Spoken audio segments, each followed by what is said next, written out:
This is Magic Hour Talk Show, episode 12. I'm by my lonesome today, but don't worry, folks. It isn't a problem today because we actually have some very interesting news. Better news than we've had in a long time.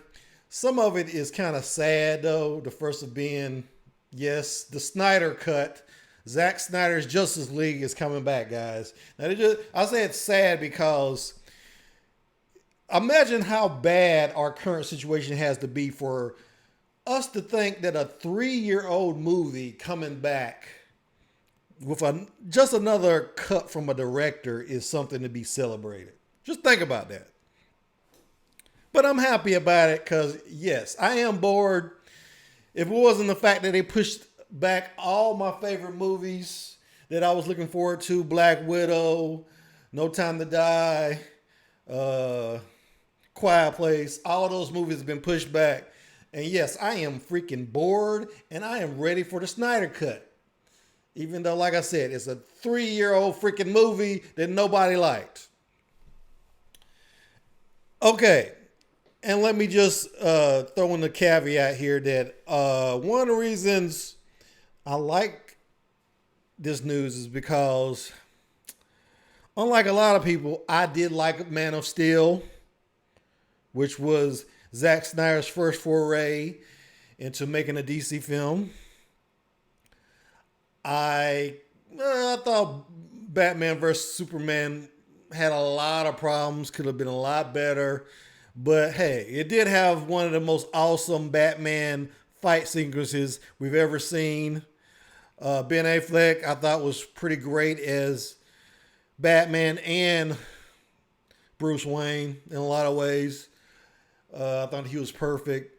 So there was a lot to like about those two films he made.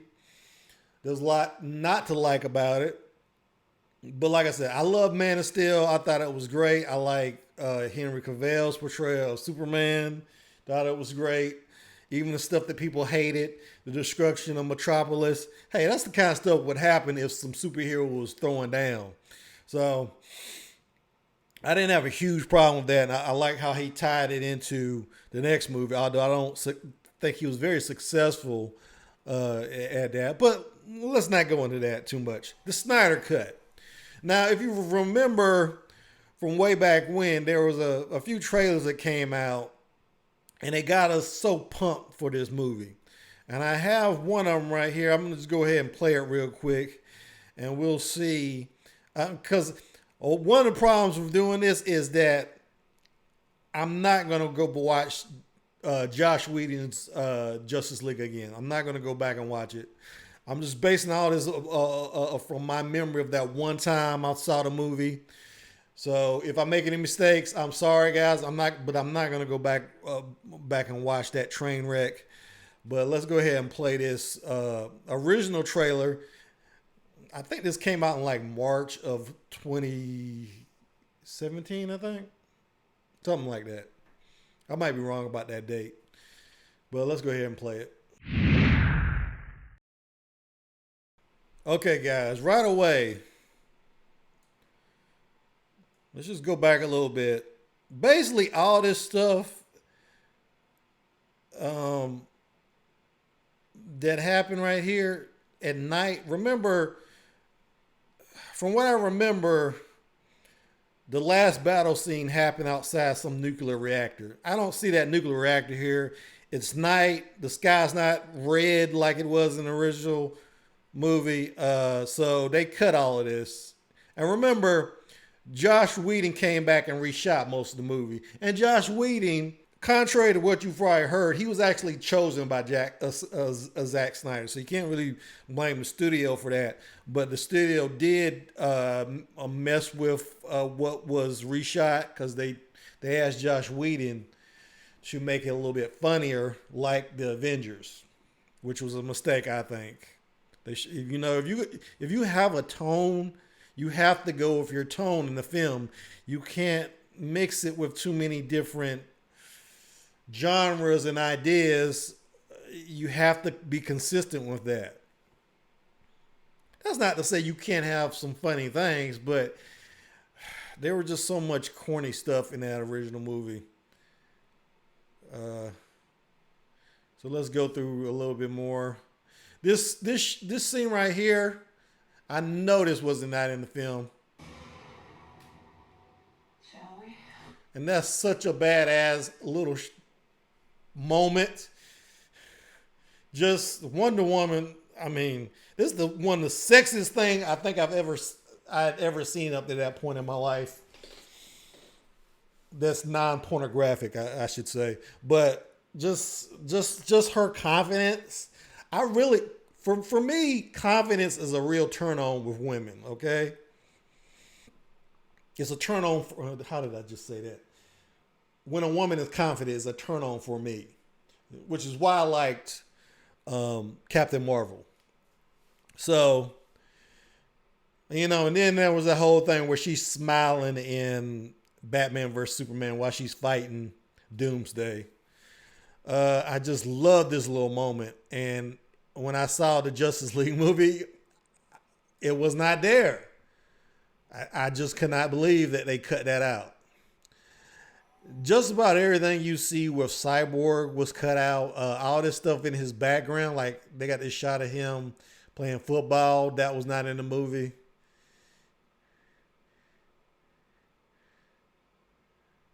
This shot with Barry Allen and his father, I don't remember. Was that in the movie? And please, if I'm wrong about any of these things, be full. By all means, comment below and let me know. Because like I said, I only saw this movie once. So I could be very wrong about a lot of this. And this part where Batman says, my turn, and blast the parademon. I don't remember that.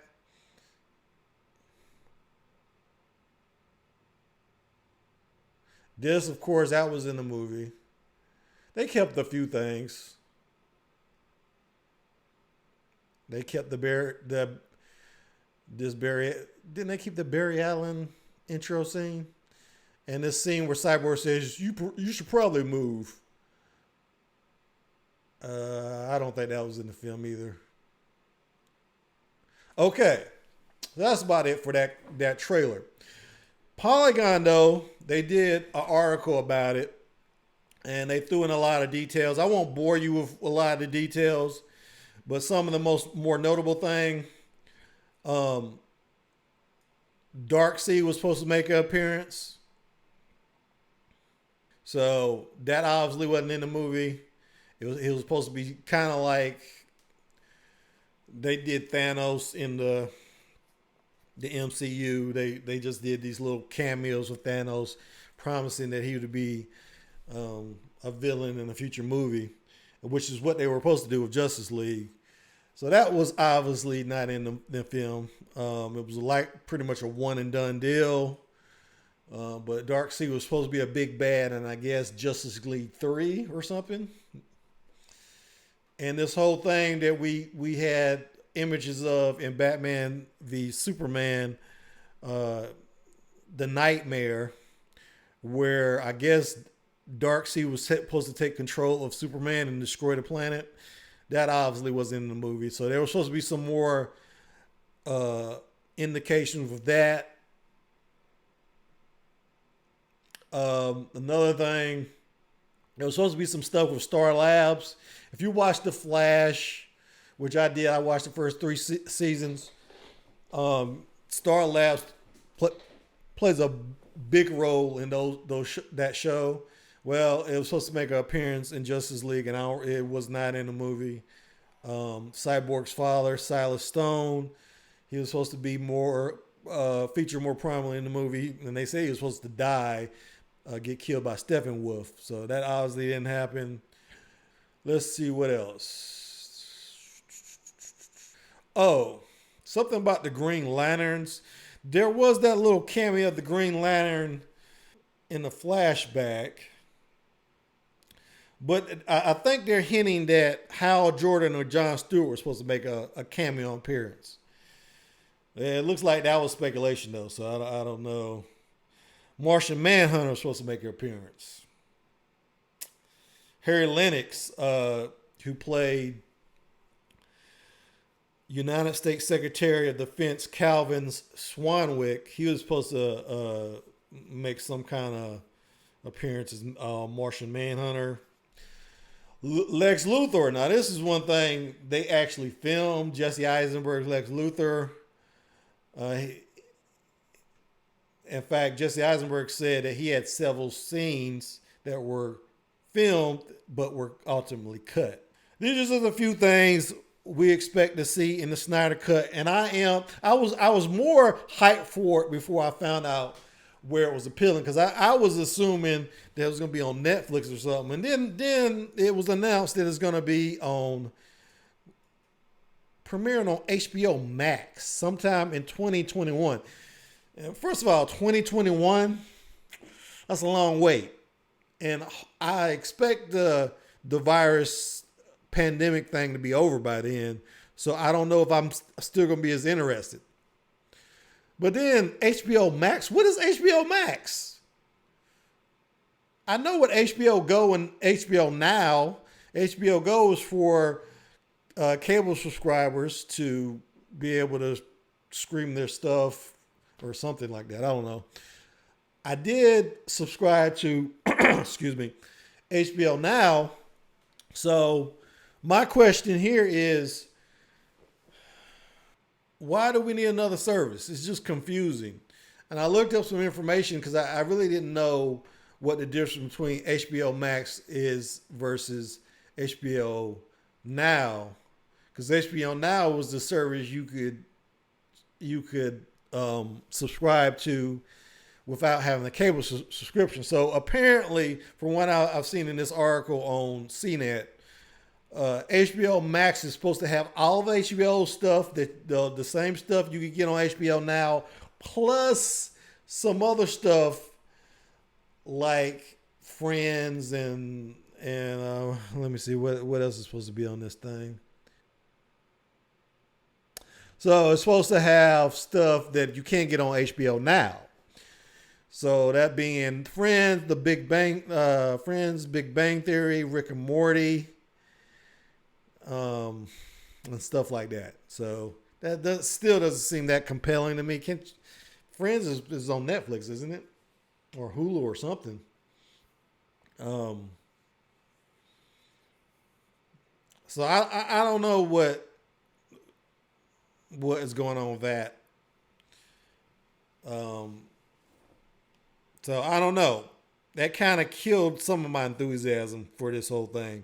And one thing, the last thing I want to mention about it is that the fact that Warner Brothers, who owns HBO and the DC properties, they're going to spend $20 million because, see, when Zack Snyder actually did a cut that, from all indications, did not make a whole lot of sense.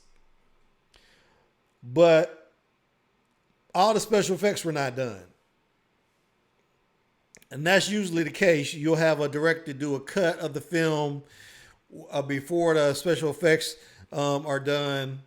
And after he does his cut, they know what they need to do special effects for, which makes a lot of sense. It saves a little bit of money. So you can only concentrate on those shots that you're actually going to include in the film. So in this case, Snyder made a cut of the film, but as we know, they didn't go with his cut. So a lot of the special effects were not finished. They said 90% of them were finished though. But still, it's still going to cost $20 million to finish the special effects from his cut. Seems like a lot of money. I'm not doubting they're going to make it back, because there's a lot of people who've been clamoring for this cut. So I don't know. Like I said, I'm a little less enthused about the long wait, but we'll see. We'll see. So what else we have happening this week? Oh yes, Joe Rogan has sold out to Spotify. Now, if you don't know Joe Rogan, let me just tell you a little bit about this man. he has a popular podcast called the Joe Rogan Experience. According to him, he has it on Apple Music or Apple Podcasts or whatever you call it. According to Joe Rogan, up to 190 million people download his podcast every month. So if you're wondering why Spotify would buy him out, that is why. And according to this Verge article, and some people obviously are not happy about this at all. According to this Verge article, he's probably going to make out like a band. He's probably going to make out to upwards of $100 million. Now, I'm sure that's over a time period because it'd be stupid for them to pay him that up front. So I'm sure he's going to get that in installments. But this article is kind of interesting. It just makes the point of demonstrating that Spotify is making a grab for the podcast realm, and that they've already spent $200 million getting some other content, and it looks like they're going to spend upwards of $700 million. So, is this a good deal for Spotify?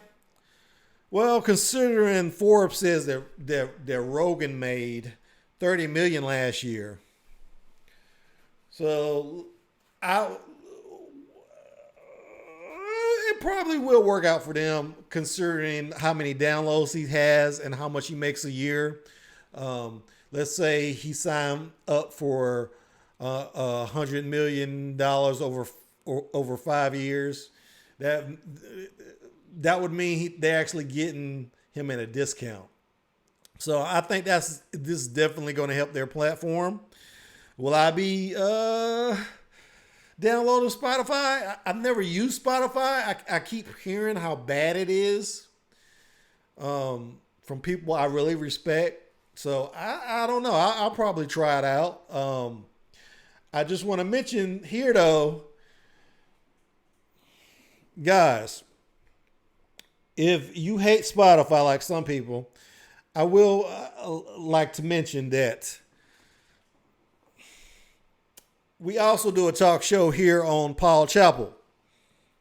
And no, I don't have a fighting background. I did grow up with 3 brothers, though, so I did get my ass kicked well enough to be able to speak on that. But no, I'm not a professional fighter. I don't smoke weed. So if you like Joe Rogan because of those reasons, I really can't help you there. What I can say is, the Magic Hour Talk Show produces some premium content. We tackle the big issues just like Joe Rogan. Do we have the same guests? No. I live in Greenville, South Carolina, so that's not really possible. But but like I said, we tackle some of the same issues. We have a lot of crossover with the Joe Rogan podcast. So if you're looking for something to replace them after he leaves YouTube, I'm just saying, folks, we are here. And we will be on YouTube for the foreseeable future. Or at least until somebody offers to buy us out. Because let me tell you, if I was out for $2 million, I would sell this sucker I'm joking. No, but hey, if I could leave my job, if I could just leave my job and do this full time, let me just tell you, if you're watching, any executives out there, if you're watching, I will consider your deal. I will consider anything you want to offer me. Nothing's off the table. So let me just say that. In addition, let me also say that I love Joe Rogan. Is Joe Rogan a right-wing blowhard, like a lot of people say? I would have to say my opinion on that has changed recently. He has, despite his endorsement of Bernie Sanders, he does lean a lot more right than I would like to see. I mean, I do have some of the same opinions that he has on certain things. You know, for instance, one of his more right-wing beliefs is he believes in gun rights. I believe in gun rights, but as Curtis would probably tell you, my ideas about gun rights is a little bit more extreme than his, and I won't say what because I don't want to get in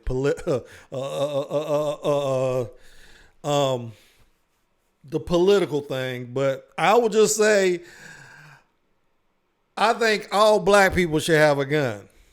I'm just going to leave it at that for obvious reason. If you watch the news to any extent and you know what's been happening to black people in this country, you will understand exactly what I mean by that.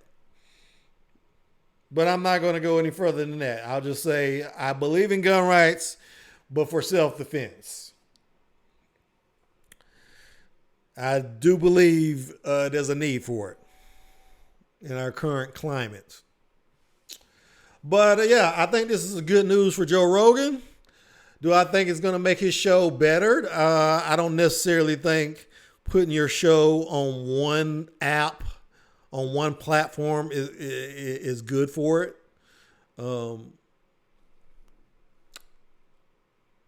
So it's probably not good for his show, but it's obviously going to be good for him.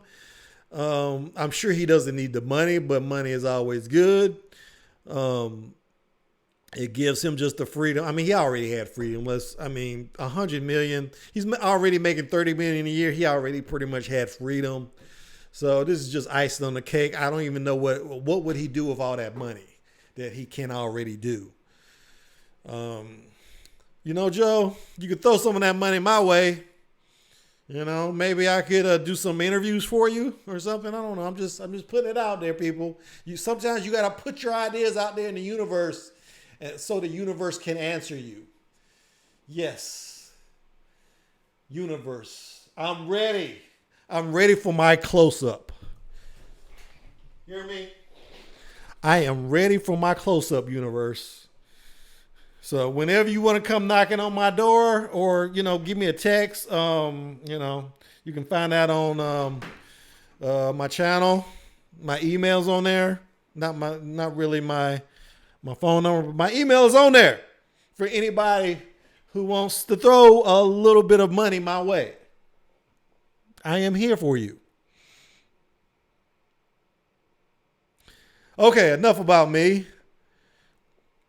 Let's get on some other goodness that came out this week. There was an interview with Tony Dalton, who plays Lalo on Better Call Saul. And this just goes to show you how desperate some companies are getting in our pandemic times.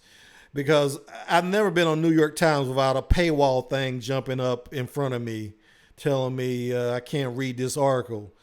So I don't know what's going on here, but hey, I'm taking advantage of it. I love this interview.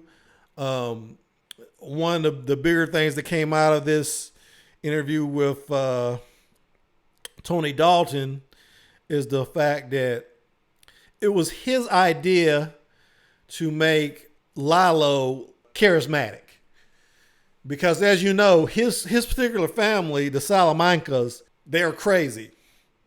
And when I say crazy, I'm talking about Tuco. I'm talking about, what's the other one's name? Hector, the guy in the wheelchair. They're crazy people.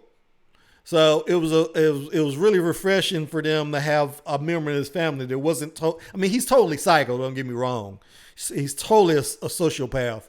But he's the type of guy, and they even say in this article that you would sit down at a bar and have a drink with. But he's totally bat shit insane.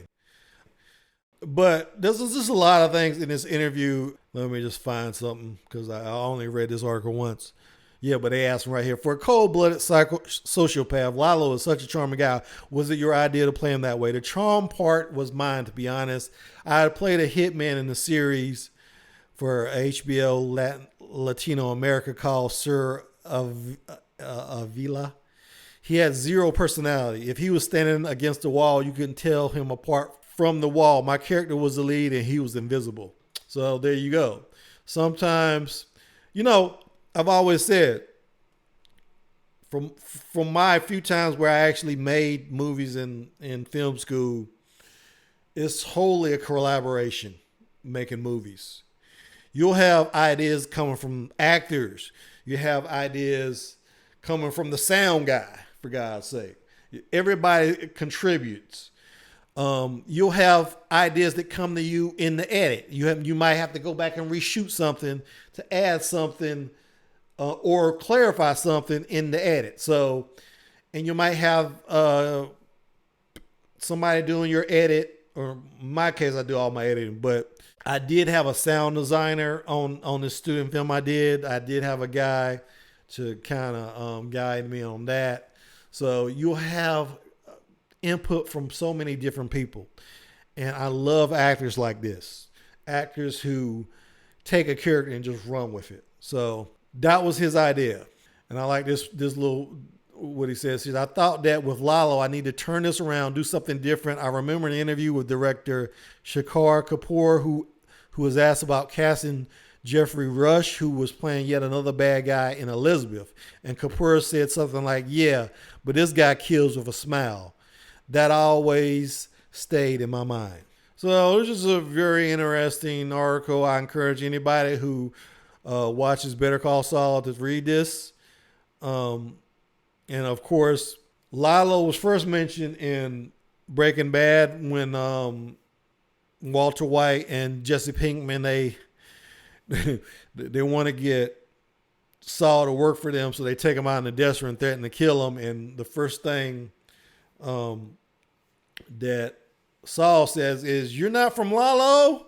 He thinks Lalo has been sent these guys to kill him, and we don't know who Lalo is. We don't find out until Better Call Saul. So the fact that he's so menacing at the same time as being so charismatic was just a great creation by this actor. Some other tidbits. The fact that he created this backstory for the character. They asked him, have you ever discussed Lalo's backstory with the writers?